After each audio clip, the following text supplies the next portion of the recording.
خالق اللہ، میرا رازق اللہ، میرا محافظ اللہ، میرا مددگار اللہ، میرا پشت پناہ اللہ، میرا دوست اللہ. یہ دوستی ہے اللہ کی جو لب لباب ہے، حاصل ہے ایمان کا. اسی کا نام ولایت ہے. اولیاء اللہ کے سروں پر سینگ نہیں ہوتے. جس کے دل میں ایمان راسخ ہو چکا ہو وہی اللہ کا ولی ہے. جسے اللہ پر یقین ہو چکا ہے وہی اللہ کا ولی ہے. جسے یقین ہے اللہ میرے ساتھ ہے، میرا مددگار، میرا پشت پناہ، میرا ساتھی، میرا دوست، میرا محبوب، میرا محب. اللہ اہل ایمان سے محبت کرتا ہے. واللہ یحب الصادقین. ان اللہ یحب الذین یقاتلون فی سبیلہ صفا کانہم بنیان مرصوص. اللہ محبت کرنے والا، اہل ایمان محبوب، اور اہل ایمان محبت کرنے والے اللہ محبوب. والذین آمنوا اشد حبا للہ. آپ تصور کیجئے جسے یہ رشتہ ایمان یا رشتہ ولایت حاصل ہو جائے، الا ان اولیاء اللہ لا خوف علیہم ولا هم یحزنون. آگاہ ہو جاؤ، اللہ کے دوستوں کے لیے نہ کوئی خوف ہے نہ کوئی حزن ہے.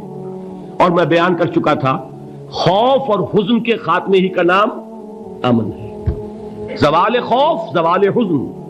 یہ خوف اور حزن کیوں آتے ہیں بار بار؟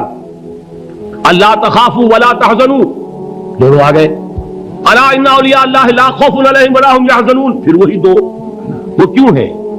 خوف ہوتا ہے کسی مستقبل کی بات کا، یہ نہ ہو جائے، وہ نہ ہو جائے، یہ نقصان نہ پہنچ جائے، یہ تکلیف نہ ہو، یہ غضب نہ آ جائے. خوف ہے مستقبل سے. حزن ہے یہ کیوں ہوا، یہ نہیں ہونا چاہیے تھا، یہ میرا فلاں چیز میرے ہاتھ سے جاتی رہی ہے، فلاں موقع نکل گیا، اب بیٹھے ہوئے ہیں اندر ہی اندر ٹوڑ رہے ہیں، صدمہ ہے اور رنج ہے. اور جو اللہ پر ایمان رکھتا ہے وہ جانتا ہے ما اصاب من مصیبت فی الارض ولا فی انفسکم الا فی کتاب من قبل ان نبرأها ان ذلک علی اللہ یسیر لکی لا تعصوا علی ما فاتکم ولا تفرحوا بما آتاکم واللہ لا يحب کل مختال فخور.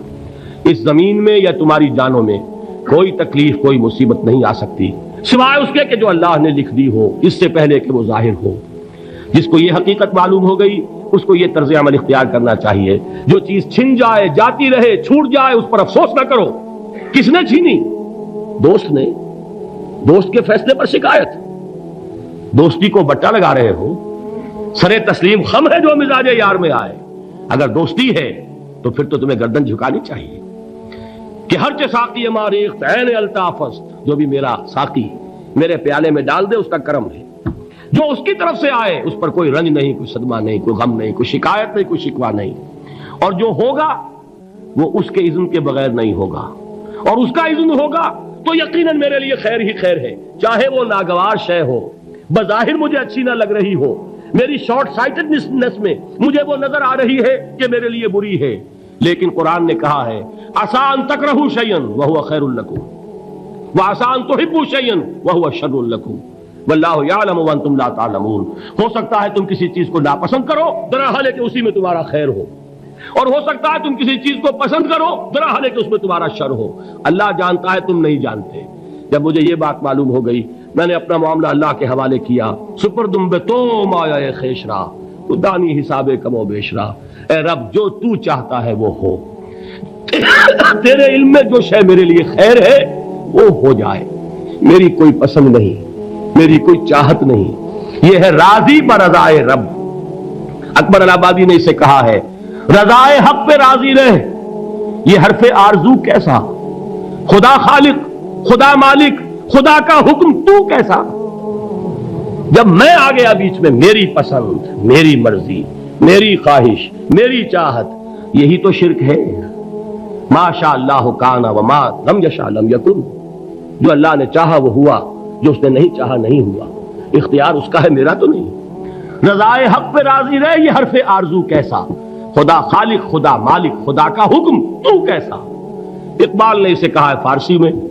اب آپ کہیں اس کا ترجمہ بھی کرو تو وہ مجھے ذرا اس وقت کچھ بہت ہی بدذوقی کسی بات نظر آئے گی. جائیے پوچھئے کسی سے جسے فارسی آتی ہو. برو کشید ز پیچا کہ ہست بود مرا چوک دہا کے مقام رضا کشود مرا. مجھے تو تمام پیچ و خم سے نکال دیا اس مقام رضا نے. میں راضی برضائے رب ہوں، جو فیصلہ اس کا میں اس پر راضی. تو کہاں کا حزن اور کس کا خوف؟ یہی زوال حزن اور زوال خوف، یہی ہے امن. یہ نتیجہ ہے ایمان.